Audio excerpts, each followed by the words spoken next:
Now with Chris Borkins and Tracy, we're going to talk real quick, Tracy. We were just talking about leadership, being able to listen. What was the breakdown this year? Because like you say, Chris came to y'all and let y'all know he challenged y'all as football players and as men. Correct. Some guys didn't like that and they walked off. Where was the breakdown in that conversation? That was just it. You know, a lot of them looked deep down inside and they wasn't able to handle that challenge of being a man. You know, a lot of us are born male, but it takes a lot to be a man. That's right. You know, that's just not something that's given to you. That's something that's earned. Okay. And I think that's what's different at the Cardinals. But everybody's saying, Tracy, they want to play. They want to get to the next level. I want to play college football. I want to play pro football. Y'all have been in those places that they're trying to get. So if they're quitting right now out here, do they even have a shot at making it at the next level? Not at all.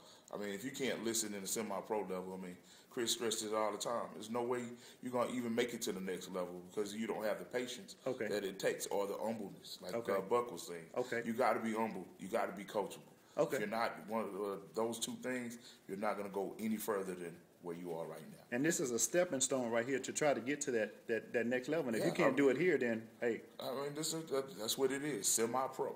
Semi meaning the next step if you want to be a pro. Okay. And if you're not able to do it here, trust me, we just saving you time and heartache. Getting ready now. You're putting on the coaching hat for next season. Yes, sir. What is some ways that Tracy can improve as a coach now that you're not a player? Study. Film work. At this level, you still got to study? Got to study. Okay. At any level you are in Pop Warner to pros, you got to study. Okay. You got to know what you're talking about when you talk. When players see that whatever you're teaching them helps them or sees a change or effect in a positive manner, they're more willing to do whatever you ask them to do. I'm glad you said that because I'm going to come back to the offensive line. Chris got on you, just like you said, and challenged you. You went out there and you showed yourself as a leader. The offensive line followed, and y'all whooped everybody the past 6 games. Correct. What you just said, does that make a big difference in football? Always. I mean, like I said, if you don't have that inside, that inner drive in you, it's not going to come out on the field. Okay, then, great. Chris Borkins, you like to challenge your people. Buck says, you know, we got to listen. How can the Cardinals improve, in your opinion, all around? I think when you make a commitment to something, you got to stick to it. Okay. You know, a man or a woman that's full of excuses is full of nothing to me. Okay. You know, so if you constantly make excuses for this or for that, this is just not the place, man, because it's time out for that. It's 2010 going into 2011. Making all them excuses, man, you got to live up to who you are and what values you bring to the table. And I noticed, like, your football team, the Cardinals, like I said, I called for a lot of teams around the league. I've been around here. I've seen a lot of teams. You have a uniform code with the Cardinals. Your guys come in certain gear every week before they play the game. Talk about that. Where does that structure come from? Why is your team structured when a lot of semi-pro football teams, they just come and go? You know, it's discipline. You know, you are as good as your leader is what I was always taught, you know.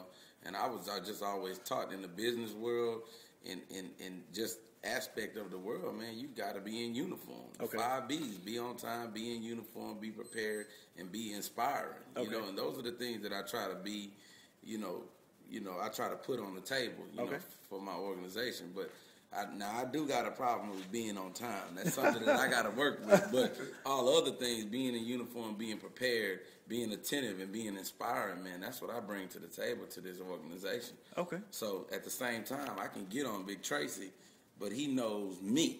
Okay. And when he knows me and he's comfortable with me, then I'm just getting on him to motivate him, not getting on him because I feel that he's shouldn't be a part of this organization, because if that was the fact, he wouldn't even be here. So Tracy knows the difference between business and personal in y'all relationship. Okay, and when it's football, it's all about business. Yeah. Okay then. So tell me now, going into 2011, like you said, you're going to have a lot of people jump on the bandwagon. You're going to have a lot of people that's still hating. Tell me about, how do you feel about people disrespecting the Cardinals? You know, with them disrespecting the Cardinals, man, I mean, everybody's entitled to their own opinion. At the end of the day, I'm still here, and I'm still going to be here. But how can you be so calm? Because I know when they tell me about it, you know, it kind of gets under my skin, even though I hold my cool. Yeah. And I know a lot of your players, they hold their cool. But how can you be so calm? How can your players be so? Is that something learned within the Cardinals? Because I mean, I'm not a calm person like that. I want to talk some smack. Like I told you about your leader, man. You're only as good as your leader. And my leader is God. Okay. You understand what I'm saying? So, and I put God first in everything that I do. So, yeah, I get upset sometimes, but nobody will really see that, let's say in that locker room with me. Okay. But other than that, I'm a cool, calm, and collective person because I know how my God is. He's cool, calm, and collective too. So, therefore, with people hating and people talking down on the organization or talking down on us as a whole, it really doesn't bother me because all I look at is they want to be where I am.